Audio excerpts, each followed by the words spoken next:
Nós precisamos viver uma vida onde a gente para, tá? Eu acho que a gente faz isso demais, nós deveríamos diminuir isso. A gente viver uma vida negando amores por Deus. Eu entendo que não faz sentido uma vida cristã, onde a gente vive dia após dia, todo o tempo, dia após o outro, negando amores por Deus. E pode parecer assustador a primeiro momento, mas eu vou explicar aquilo que eu quero te dizer. Vou pedir que você abra sua Bíblia lá no livro de Provérbios, no capítulo 4. A gente vai focar só no versículo 23 mesmo. Mas Provérbios 4. Eu vou usar aqui a versão ARA. Só colocar esse microfone aqui.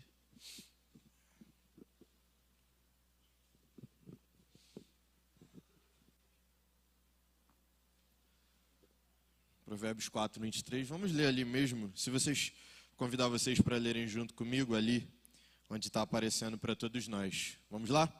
Sobre tudo que se deve guardar, guarda o coração, porque dele procedem as fontes da vida. Esse versículo, esqueci do microfone. Esse versículo ele explica muito bem tudo que a gente vai falar aqui, e ele é um dos principais versículos de Provérbios. Não é o principal, porque tem outros mais importantes, como por exemplo, o temor do Senhor, o princípio da sabedoria, que é o que vai fazer o livro fazer sentido, mas é um versículo muito relevante para tudo que a gente vai entender aqui. Então, eu quero te convidar a olhar para esse versículo e a gente vai entender a partir dele, porque não faz sentido uma vida cristã onde eu estou todo dia dizendo não para as coisas que eu amo para poder entregar mais de mim para Deus. Espero que você tenha essa mesma compreensão junto comigo no final. Bom, para você entender com mais clareza sobre o livro de Provérbios, o livro de Provérbios é um livro de conselhos. Ele não é um livro necessariamente de fatos, ele é um livro de conselhos. Então, o que está em Provérbios é uma ideia do que você deve receber para a sua vida, absorver e a partir daquilo ser uma pessoa melhor. E os resultados do livro de Provérbios, eles têm a ver com essa ideia do conselho. É muito por isso que você já deve ter lido aquele versículo lá que diz assim: ensina o menino no caminho que deve andar, e nem por isso ele se desviará dele. E dentre tantas interpretações desse versículo, sempre fica aquela dúvida: por que o filho da dona Creuza, que foi tão bem instruído, se desviou? Porque Provérbios, ele não é um livro necessariamente de fatos, ele é um livro de provérbios, como o nome diz, são conselhos. O que ele está dizendo é, como a gente diz assim, filho de peixe, peixinho é. Nem todo filho de peixe, peixinho é, mas é um jeito geral da gente falar. Provérbios é isso, são provérbios ali, uma coleção de ditos. Então, quando fala, ensina o menino no caminho que deve andar, o que o provérbio está falando é, normalmente funciona assim, não quer dizer que isso seja a regra. Em outras palavras, Provérbios é uma grande coletânea de sabedoria. É isso que o rei Salomão aqui, especialmente na primeira grande parte do livro, quer transmitir para a gente. Mas é interessante que aqui no Provérbios 4, 23, pouco antes, nos versículos anteriores, a partir do 20, ele vai falar assim: filho meu, atenta para as minhas palavras, aos meus ensinamentos, inclina os ouvidos. Não os deixe apartar dos teus olhos, guarda-o no mais íntimo do teu coração, porque são vida para quem os acha e saúde para o seu corpo. Ele está fazendo uma pequena introdução para o que ele vai dizer agora, porque ele quer deixar claro que o que ele vai falar é muito sério. Ele está chamando a nossa atenção para dizer assim: gente, o que eu vou dizer agora para vocês é uma coisa séria de verdade, então presta atenção. Os mais antigos sabem, né? Igual quando a gente está vendo um filme, um seriado, e de repente vem o plim-plim, e aí para e tem uma notícia ali urgente que tem algo acontecendo no mundo.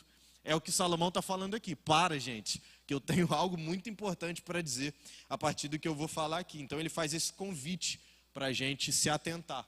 E eu quero junto com vocês olhar, então se você quiser olhar para a sua Bíblia, prestar atenção nas palavras, entender melhor esse versículo que ele está dizendo, que é relativamente simples, mas que vai nos dar luz aqui. O versículo começa dizendo aqui na versão ARA, sobre tudo que se deve guardar. E aqui, você pode ver aí, nem em todas as versões estão isso, algumas não colocaram, mas no original está assim mesmo. ele começa dizendo, em tudo que se deve guardar, guarda.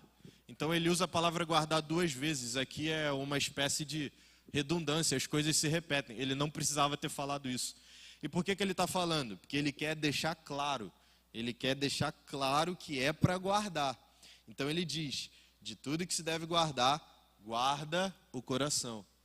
E é interessante que esse guarda aqui, a palavra que Salomão está usando, é um guarda no sentido de manter sobre vigia. A comparação do que ele está fazendo aqui é como se você tivesse um tesouro muito precioso, algo que você não quer abrir mão de jeito nenhum. E ele está falando assim, guarda. Geralmente essa palavra era usada nesse contexto. No contexto de que você tem que pegar isso que você tem de precioso e você tem que manter sobre a sua vista. Ele está dizendo, não tire isso da sua vista. Se você piscar, você pode perder esse tesouro. Então não pisque. Não ramele, não olhe para o lado, não demole, preste atenção naquilo que está ali, guarde. Então a ideia aqui é de uma torre de vigia, e o soldado que está lá, ele não pode vacilar, porque se ele vacilar, pode dar problema. Então ele está ali focado, ele está falando assim, ó, guarda, no sentido de esteja atento o tempo inteiro. Não é só no sentido de eu pegar e colocar no bolso, é no sentido de eu não tirar o olho em momento nenhum. Ou seja, tem algo muito importante aqui. E esse algo importante que ele vai falar é o coração. E a gente precisa parar um momento aqui no texto para entender o que é o coração dentro dessa cultura hebraica. Porque para a gente, quando a gente fala assim, o coração, o que vem na mente? Vem na mente as emoções, vem na mente o nosso afeto, o quanto a gente ama as pessoas. É isso que é o coração. Talvez você possa até pensar, é um órgão. É o que bombeia meu sangue. Mas isso não era comum para essa galera que estava recebendo o texto no primeiro momento, que é muito importante para a gente entender também. O coração, na cultura hebraica e até na cultura oriental hoje, em alguns lugares ainda é assim. O coração, ele é o centro de comando de toda a vida. Assim como a gente olha para o cérebro e pensa assim, do cérebro vem as emoções, porque tem um processo químico que acontece, vem a inteligência, vem as memórias. Para o hebreu que estava lendo isso aqui, quando Salomão falava, guarda o coração era o responsável por fazer isso. Então o coração é esse centro de controle. Para a gente, esse centro de controle está aqui. Para ele estava aqui. Era o centro do corpo, literalmente falando, era o coração. Em outras palavras, quando Salomão diz aqui, guarde o coração, ele não está falando só no sentido de, ei, tome cuidado com a pessoa que você está gostando, tá? Você começou a gostar de tal menina, cuidado. Não, ele não está falando nada disso. Na verdade, não tem nada a ver. O que ele está dizendo aqui é sobre você tomar cuidado com absolutamente tudo o que ocorre na sua vida, a partir das suas próprias decisões, a partir daquilo que você quer fazer, do que você gosta. É o seu centro de comando. E existe dentro da teologia, a gente gosta de fazer essa divisão, 3 partes disso que a gente chama de coração, que é a cognição, ou seja, é o intelecto, a inteligência, ou seja, o coração ele comanda aquilo que eu penso, ele comanda aquilo que eu sei, ele comanda aquilo que eu debato, eu dialogo, está tudo aqui. Então isso que você aprendeu a semana passada na escola sobre geometria, está na parte da cognição, do coração, assim, dentro da cultura hebraica. A gente fala cérebro, mas vamos falar coração para ficar de acordo com o texto. E tem outra parte no coração, que vai além do intelecto. É a parte do afeto. O afeto, na ideia do coração aqui, é as nossas emoções mesmo. Os nossos sentimentos. Aquilo que a gente gosta, aquilo que a gente ama. Aquilo que faz o nosso coração arder. Mas também tristezas. Mas também amargura. Mas também o ódio, a raiva, aquela irritação que a gente sente, tudo isso dentro do coração, no que diz respeito ao afeto. Então, recapitulando, tem cognição, tem afeição e a terceira coisa que é volição. Então, para você que está anotando, cognição, tá bom? Afeição e volição. O que é volição? A palavra volição, no português mesmo, ela dá a ideia de desejar alguma coisa e decidir alguma coisa. A volição é o campo do eu desejo fazer tal coisa, então eu vou lá e faço. Sempre que você toma uma decisão, eu decidi pegar esse celular na minha mão. Isso é volição. Eu decidi pegar o controle da minha TV e ligar no jogo. Isso é minha volição em movimento. Então o coração tem esses três lados: volição, cognição e afeição. Eu sinto, eu penso e eu decido. Quando Salomão coloca aqui pra gente assim, esse provérbio, que talvez nem seja ele que tenha falado, mas ele que organizou. Diz aqui, sobre tudo que se deve guardar, ou seja, de tudo que é importante, guarda o coração. O centro de controle da vida em todos os aspectos. Em outras palavras, Salomão está falando aqui assim, de tudo que se deve guardar, guarda tudo o que você é. Guarda totalmente o seu ser. Guarde a sua pessoa. E ele vai deixar isso mais claro ainda quando ele diz, porque dele procedem as fontes da vida. Então, deixando mais claro ainda para a gente. E essa palavra aqui, fonte, ela é a ideia de, acho que fonte é uma boa tradução, outras versões vão traduzir diferente, mas é a ideia de aonde começa. É o grande início ali, então, imagina um grande rio, um rio gigantesco. Aquele rio gigantesco que você está vendo, não sei se vocês já puderam ver o Rio Amazonas de perto, mas você olha algo gigantesco. E ele nasce de um negocinho assim, pequenininho, que é a sua fonte. Quando ele fala que guarda, porque dele procedem as fontes, está falando, coração talvez seja isso aqui, mas é dele que sai toda a vida, gigantesca do jeito que ela é. E ele vai dizer isso, né? Fonte da vida. Então, vida é a plenitude do nosso ser mesmo. Tudo aquilo que a gente faz é uma palavra que pode ser comparada aqui ao coração nesse sentido. Então, como eu falei, o versículo em si ele é muito simples. Salomão está dizendo, de tudo que se deve guardar, guarda todo o seu ser. Guarda o teu coração, porque é ele que faz você ser quem você é. É o seu coração que faz você pensar como você pensa, amar como você ama, sofrer como você sofre. É o nosso coração que constrói todas essas coisas. Então nós precisamos guardá-lo. E guardá-lo muito, mas muito bem. Agora você vai comigo lá para Mateus, livro de Mateus. E eu vou ler com vocês Mateus 6, do 21 até o 23.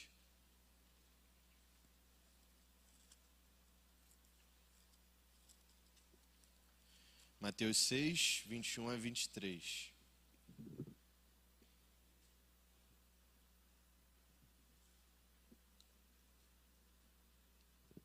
Eu vou ler aqui na minha Bíblia mesmo. Mateus 6, do 21 a 23, fala assim pra gente, ó. Porque onde está o teu tesouro, aí também estará teu coração. São os olhos a lâmpada do corpo. Se os seus olhos forem bons, todo o teu corpo será luminoso. Porém, se teus olhos forem maus, todo o teu corpo estará em trevas. Portanto, caso a luz que há em ti sejam trevas, que grandes trevas são. Então, ele está trazendo para a gente a ideia aqui de que o nosso coração, ele vai para onde está o nosso tesouro, aonde a gente colocou. Tanto que nos versículos anteriores Jesus está falando assim, aqui é Jesus falando, não acumuleis para vós tesouros na terra, mas acumulem no céu. E agora ele vai dizer, porque onde está seu tesouro, teu coração está lá. E Jesus continua falando esse texto, que quando eu era moleque e lia ele, eu não entendia nada. Porque ele acabou de falar assim, onde está seu tesouro, está seu coração. E aí depois ele solta, seus olhos são a lâmpada do corpo. Se eles forem luminosos, o corpo também será. Eu nunca entendia isso. Não fazia sentido nenhum para mim esse negócio. Aí eu fui estudar, né? Que é isso que a gente faz quando não entende. E aí, lendo isso aqui, prestando atenção, pedindo discernimento do Espírito Santo, tendo que me matar de estudar e perguntar a pessoas que entendiam mais do que eu ouso dizer que hoje é um dos versículos que mais impactaram a minha vida. Um dos versículos que mais transformou a minha maneira de viver. E ele tem muito a ver com o que a gente acabou de ler lá do coração. O que Jesus está falando aqui, gente, é que nós somos movidos pelos nossos amores. Nós somos movidos pelos nossos desejos. É por aquilo que a gente gosta de verdade. É por aquilo que a gente ama. São essas coisas que nos movimentam. A gente não é movido por aquilo que a gente tem que fazer. Essas coisas a gente é obrigado a fazer. A gente é movido por aquilo que a gente realmente ama, por aquilo que a gente gosta de verdade. É como um carro parado na rodovia, e ele está lá parado, escangalhou, você vai ter que ajudar, e está lá 3 caras fortes. Tem sempre alguém lá, precisa de 3 caras fortes, a galera fala assim, né? Aí eu não vou, que não me chamaram. Mas aí você vê lá o carro parado, e aí 3 pessoas empurrando ele. Aquele carro, ele desistiu de viver. Ele chutou o balde, ele não consegue. Alguém tem que dar um tranco nele.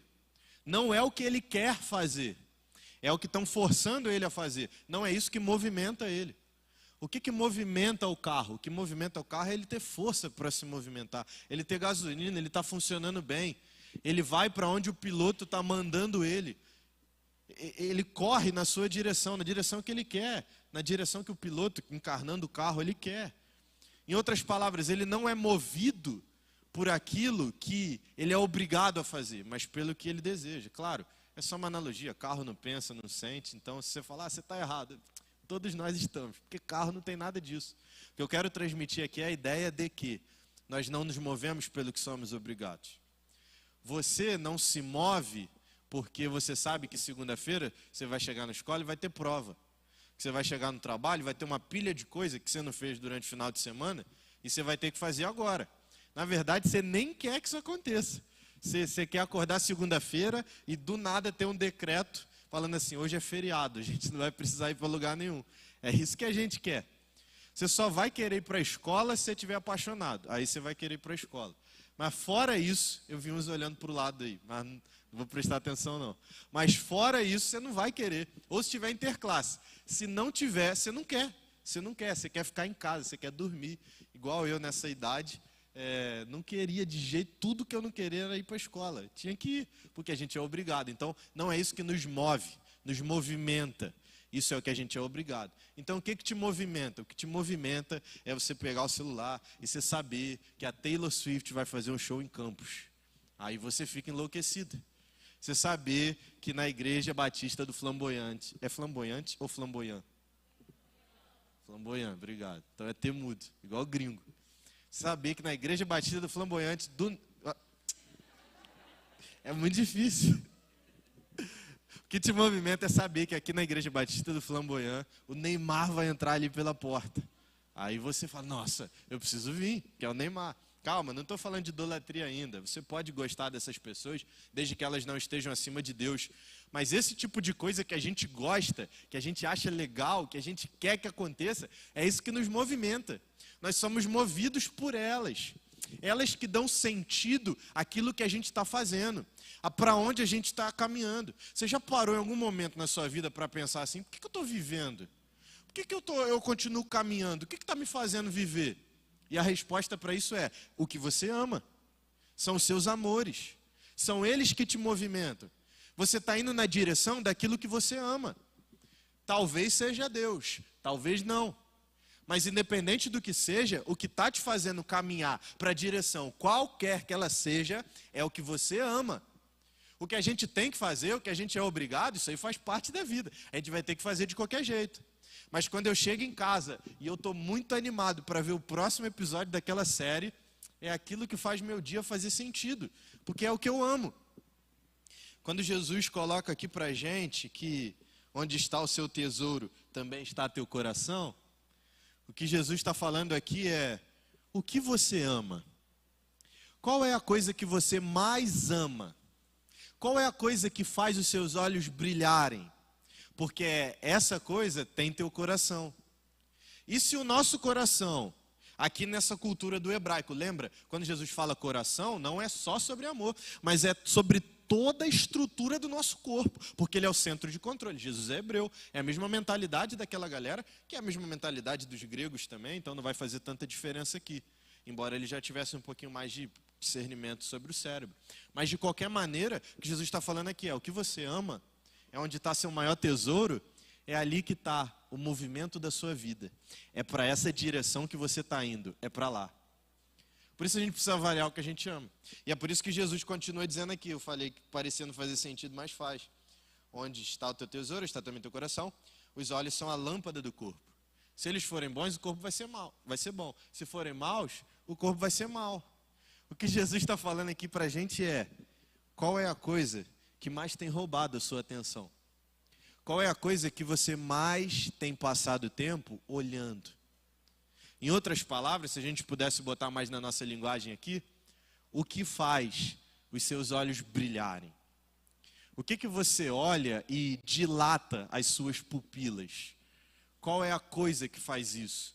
Porque é essa coisa que tem movimentado quem você é. E o que Jesus está falando é: se essa coisa é uma coisa boa, então o teu interior será bom. Mas se essa coisa é uma coisa ruim, então o teu interior será ruim. Mas é interessante, eu não vou me aprofundar nesse tópico, inclusive eu tenho um sermão sobre esse texto aqui, caso você queira ver depois, pode me mandar mensagem no Instagram, é o meu sermão preferido até hoje. Quando ele vai continuar dizendo aqui em Mateus 6, lá no final, que ele vai dizer, né, sobre os lírios, sobre os pássaros, e ele vai começar dizendo: não andeis ansiosos pela vida, quanto ao que haveis de comer ou de beber, nem pelo vosso corpo, quanto ao que haveis de vestir. Não é a vida mais importante que o alimento e o corpo do que as vestes? Então vê que Jesus está falando antes sobre a vida. Se teus olhos forem bons, teu corpo será bom, tal, tudo mais. E agora ele vai dizer aqui: não é a vida mais importante que o comer? Agora Jesus está colocando parâmetros. Calma, o comer é importante, mas a minha vida é mais importante do que a comida.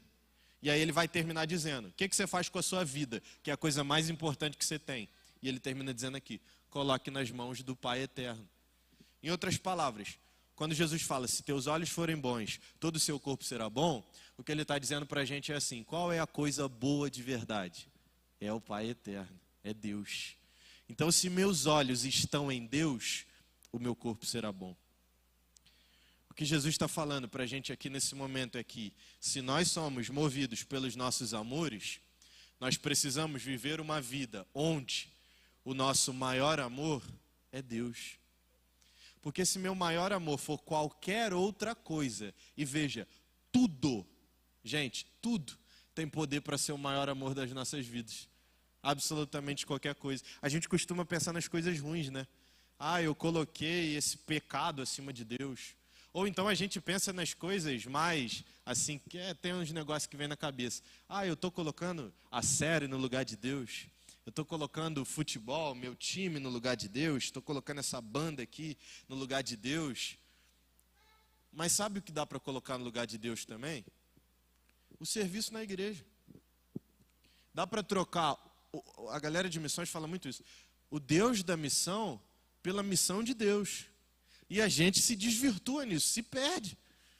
Porque a coisa mais importante da vida cristã não é servir na igreja, é se relacionar com Deus. Eu não sirvo porque isso é o mais importante, eu sirvo porque eu amo a Deus. Tem que ser assim, essa precisa ser a ordem. E se for diferente, complicou tudo. Eu posso colocar no lugar de Deus a oração, a leitura da Bíblia. É quando eu começo a ler a Bíblia porque tem que ler. Alguém falou que tem que ler, então eu vou ler.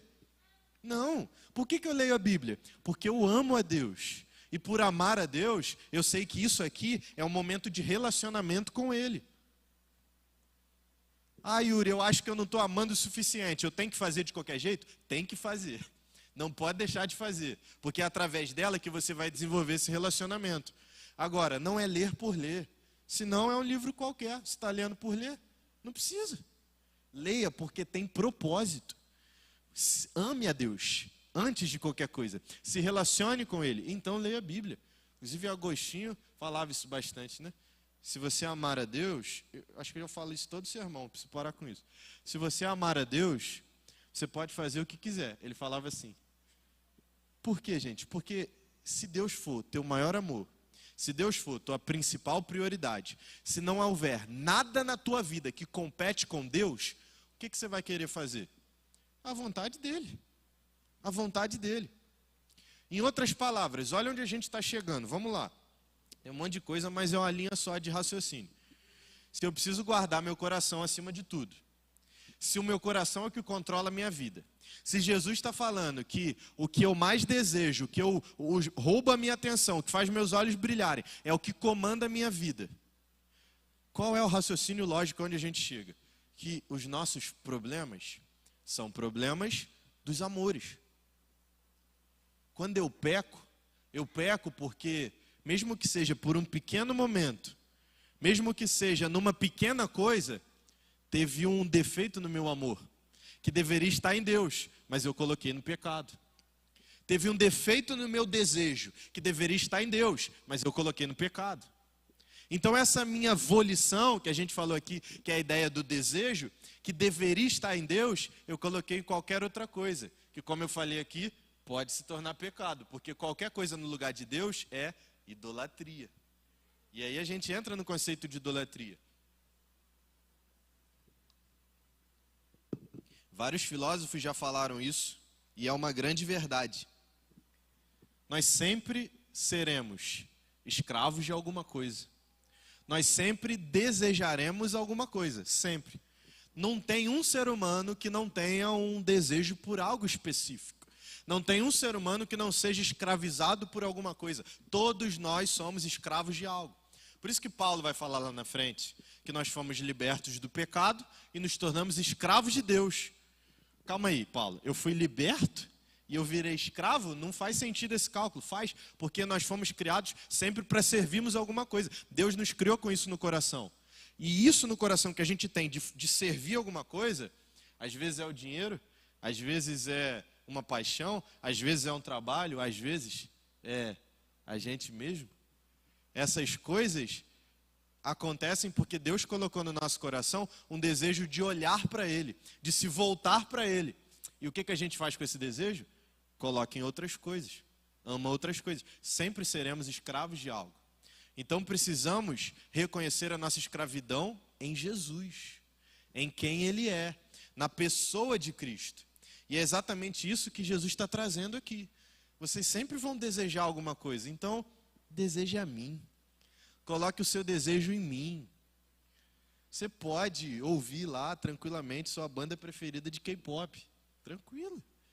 Mas coloque seu maior desejo em Deus.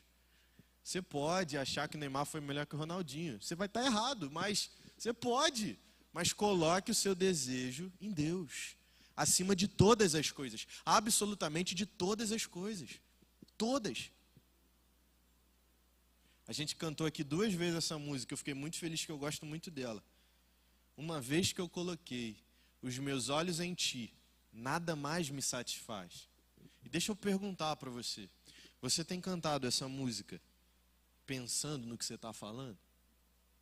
A coisa que mais te satisfaz é o Senhor? Ou você tem encontrado satisfação em outras coisas da vida? Será que a coisa que realmente, a única coisa que te satisfaz, desde que você encontrou é Jesus? Jesus é Jesus? Ou tem outra coisa que tem te feito satisfeito, né? Que é sempre incompleto, mas tem outra coisa te satisfazendo. Eu sempre que eu canto ela, eu tenho que parar para refletir. Eu não consigo só cantar ela mexe com a cabeça. Eu começo a revisitar tudo que eu estou fazendo. Será que eu estou fazendo certo mesmo? Porque é muito forte. Uma vez que eu olhei, olha só, que eu coloquei meus olhos em Ti. É Jesus falando aqui.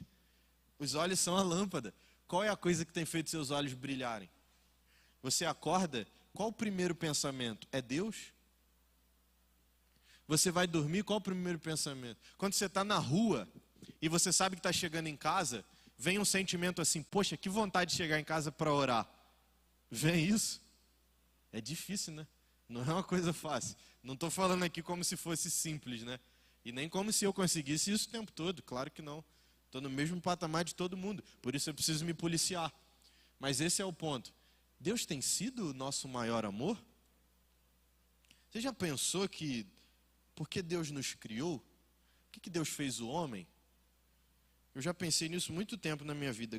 A maior parte das coisas que mudaram minha vida no jeito de pensar eram dúvidas que eu não entendia na minha adolescência. Eu não sei porquê, é algo pessoal meu.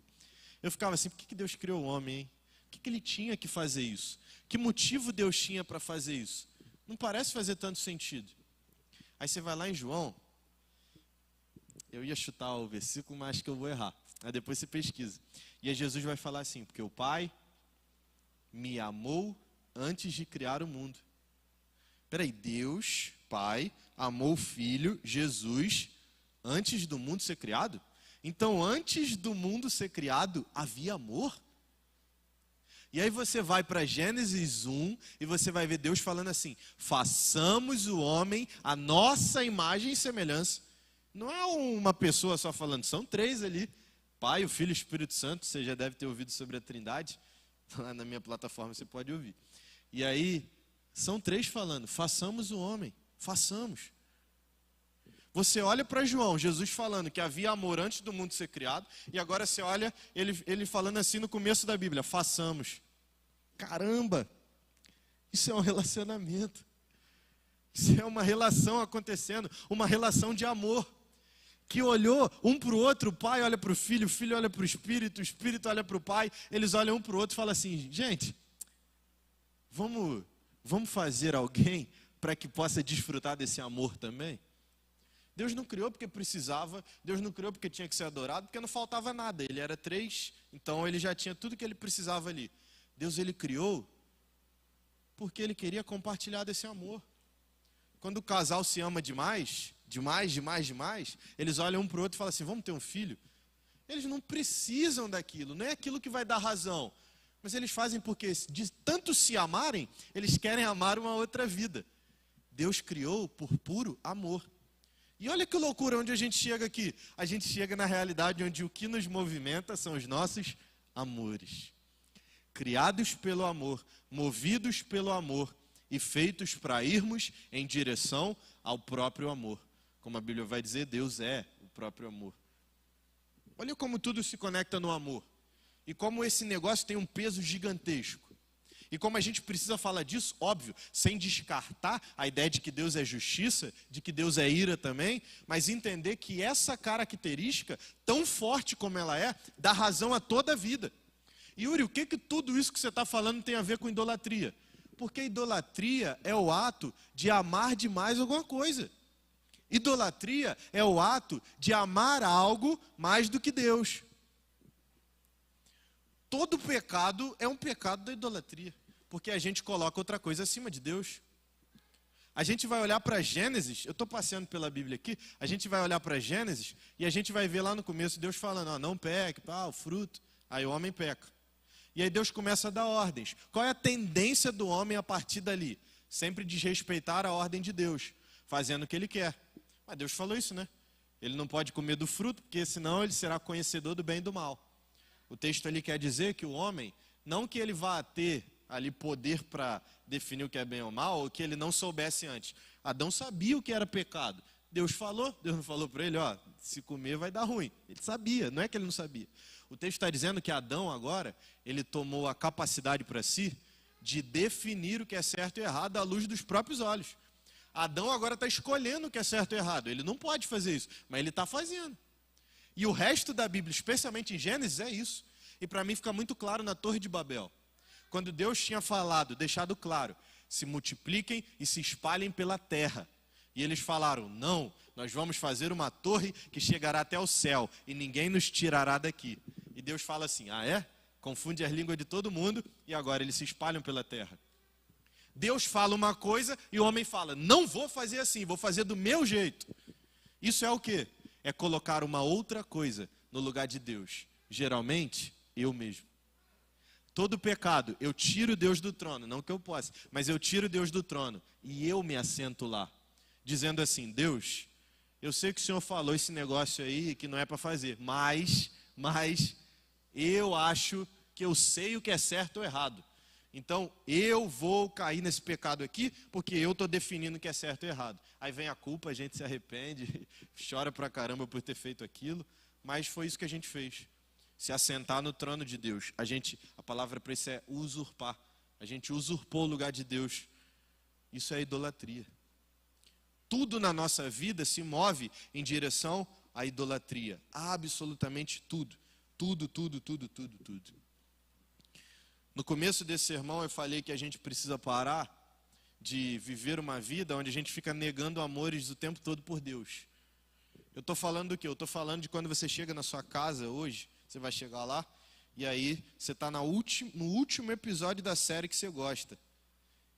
A última série que eu fiquei assim foi O Mentalista. Muito bom mesmo.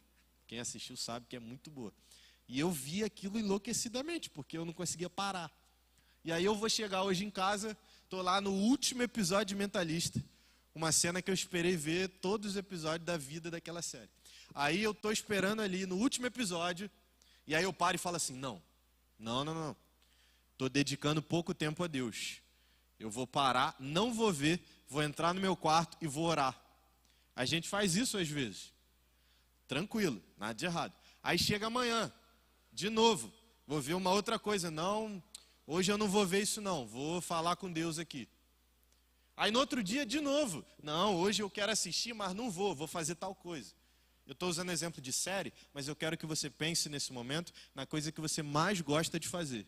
Talvez seja um jogo, talvez seja novela, talvez seja qualquer outra coisa. Qualquer coisa. Olha para o teu coração.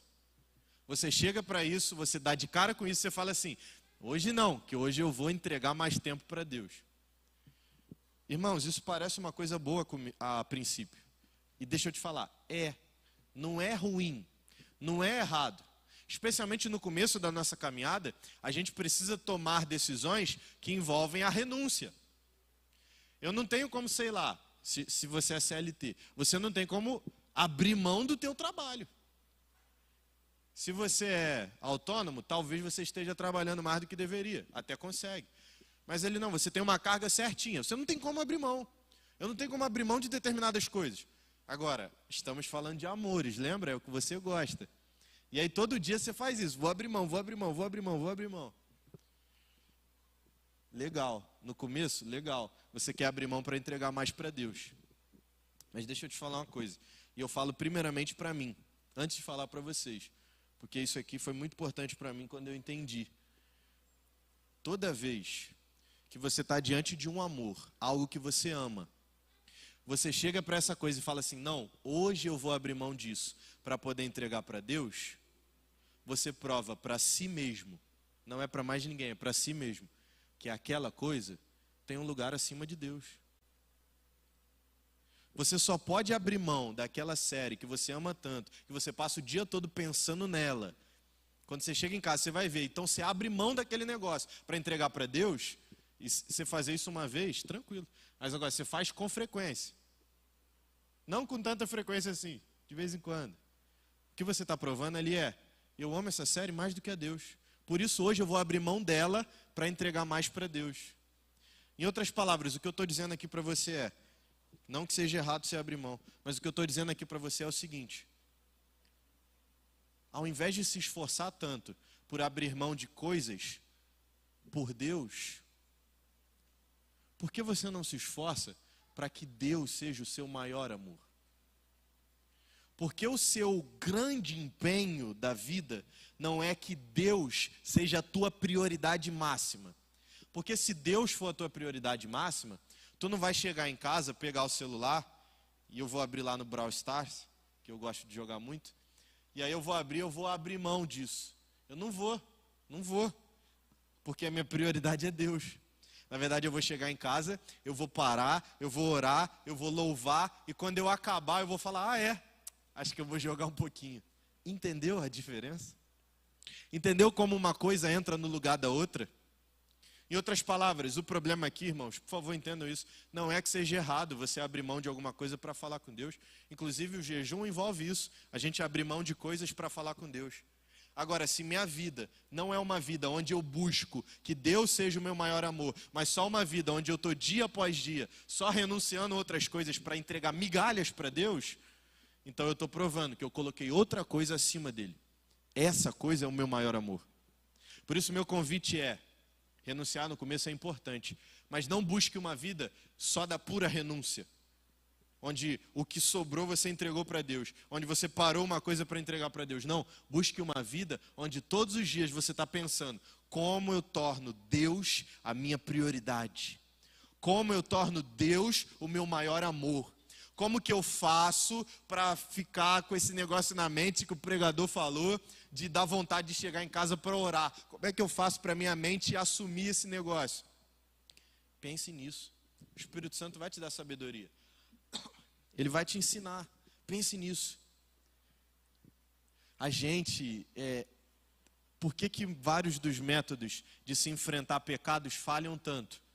Porque eles focam em te ensinar como enfrentar um pecado. Eles focam em te ensinar como que você faz para vencer aquele negócio.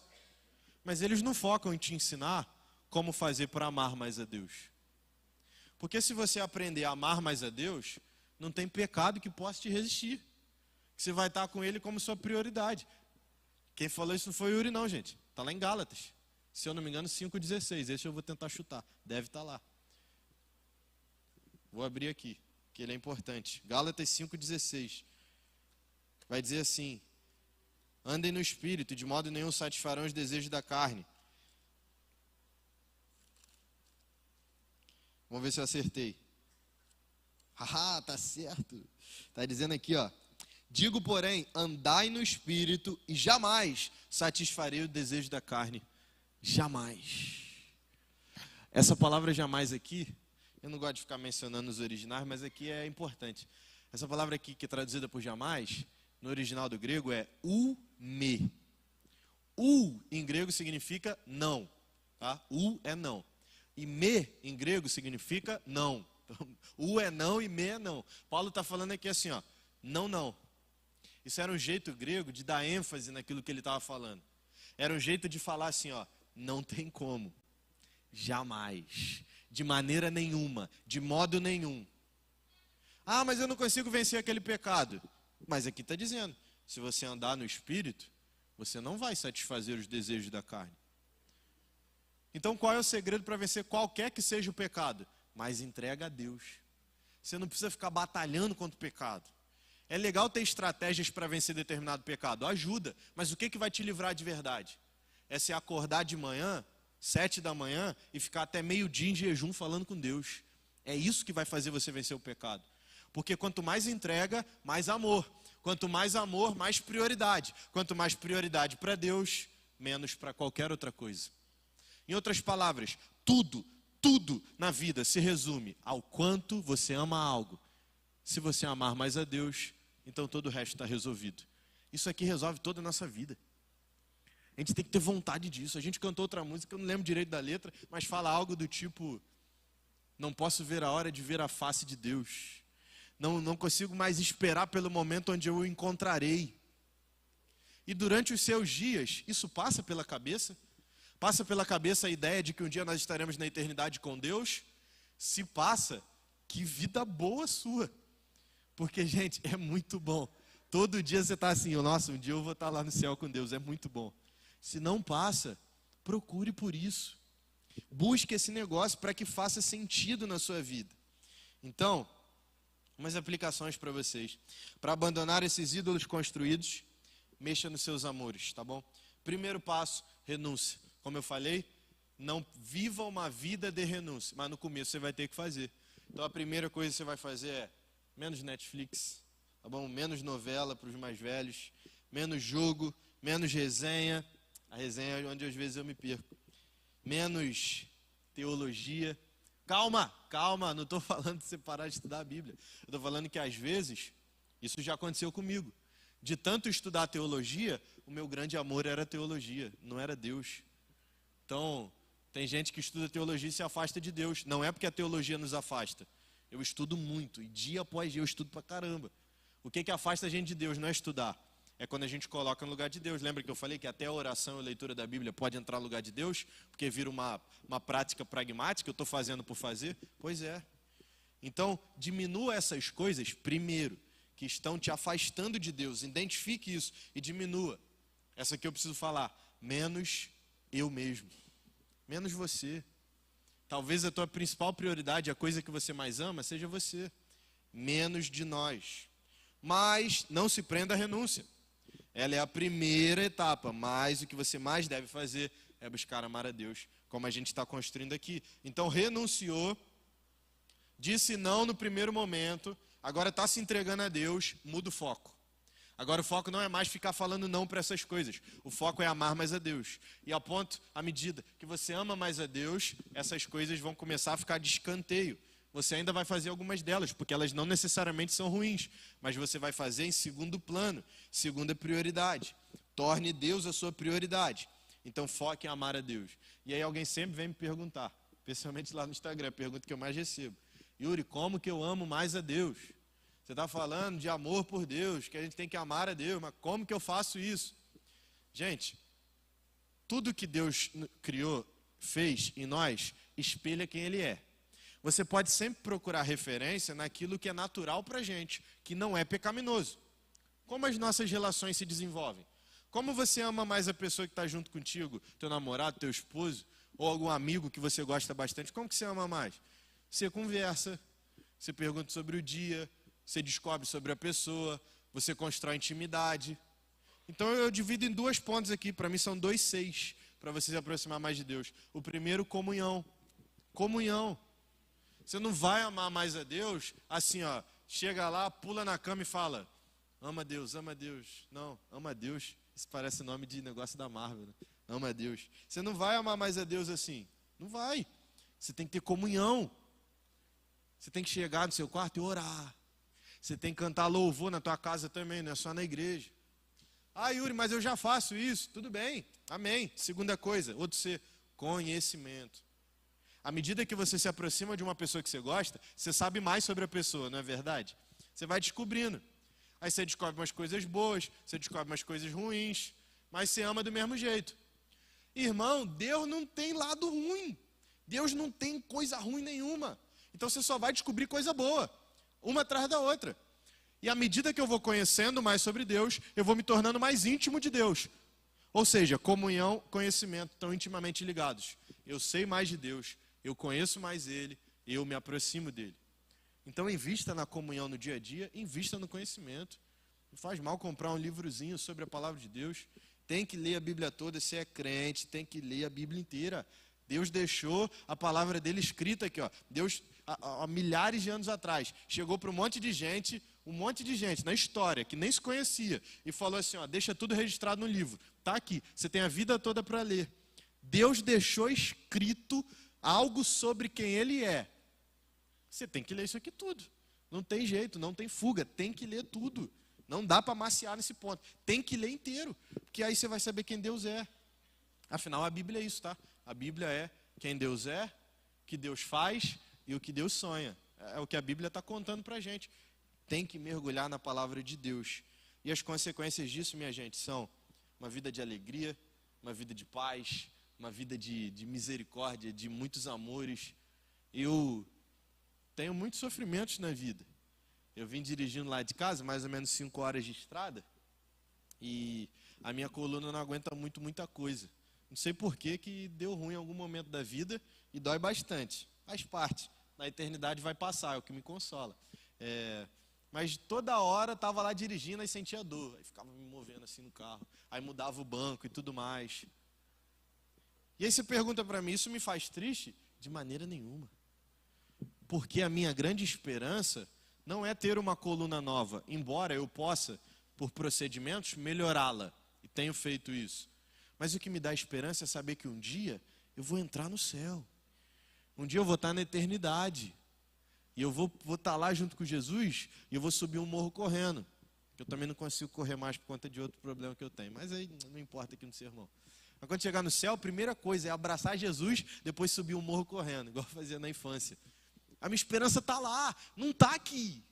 Não está no que acontece aqui, não está na nossa realidade aqui, tem que estar lá. A gente tem que viver olhando para o céu, viver olhando para Deus, viver olhando para o que Ele é. E é isso que vai transformar a nossa vida. O sofrimento ainda vai aparecer, meu irmão, ainda vai ter coisa difícil, não vai dar tudo certo, não funciona assim a vida. A gente tem um pecado aqui com a gente, isso não vai mudar. Mas se teus olhos estiverem em Deus, você vai sofrer e vai sorrir, porque você sabe que há uma luz no fim do túnel, que há esperança e que mesmo sofrendo, você tem uma vida feliz, porque Deus te entrega aquilo. Esse é o ponto. Quando você entender isso, colocar na cabeça, a vida muda. Eu entendi que eu estou me movendo pelos meus amores. Qual é o meu maior amor? Agora é Deus, estou me movendo por Deus. Acabou. Tristeza ali, se acontecer um negócio, você fica triste ali um dia, no outro você já está sorrindo, porque você está pensando na eternidade, no que vai dar certo, tudo mais. Melhorou a vida, olha que loucura. A gente vem, olha para Deus, quer entregar alguma coisa para Ele, quer entregar nosso amor, nosso louvor, e é a gente que recebe. O Evangelho é mesmo muito louco nesse aspecto. É a gente que recebe, então faça dessa forma. Deus nos convida, meu irmão e minha irmã, a uma vida de entrega a Ele. Isso significa abandonar nossos ídolos, um textinho que eu escrevi. Significa tornar Ele nossa maior prioridade.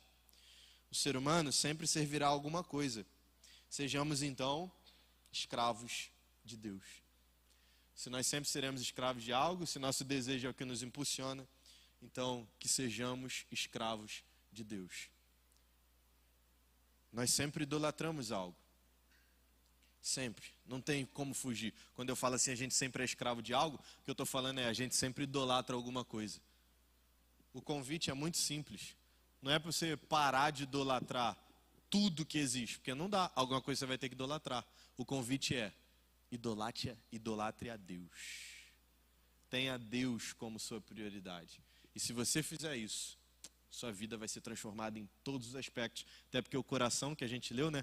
Guardar o coração, que é a fonte da vida. Eu coloco meu coração em Deus, eu coloco meu coração em Cristo. Sua vida vai ser transformada em todos os aspectos. Abaixe sua cabeça, feche seus olhos. Santo Deus, eterno Pai, muito obrigado por este momento, pelo privilégio de pensar sobre a Tua palavra, pelo privilégio de pensar sobre quem o Senhor é e o que o Senhor deixou aqui para nós. Obrigado, Deus, por esse privilégio. Obrigado porque a gente está aqui, pode fazer isso juntos, a comunidade da fé que o Senhor nos entregou. Obrigado por essa igreja tão especial, Deus. Eu cheguei aqui agora, acabei de ver, mas gostei tanto. Que eles possam ter sido abençoados, Deus, assim como eu tenho sido pelo Teu Espírito, por essa palavra que nos convida a colocar o nosso foco, o nosso coração em Ti. E sermos completamente ali, ó Santo Deus, transformados completamente pela Tua verdade, por quem o Senhor é, por aquilo que o Senhor deseja e por aquilo que o Senhor vai fazer nas nossas vidas. Lembrar que a Bíblia não é um livro sobre nós, embora a gente apareça. É um livro sobre Ti, é um livro sobre quem o Senhor é. E é isso que deve transformar a maneira como eu tenho vivido. Obrigado, Senhor Jesus, por ter deixado escrito essa palavra tão deliciosa, Pai, para nós. Que o Senhor esteja conosco. Em nome de Jesus, amém.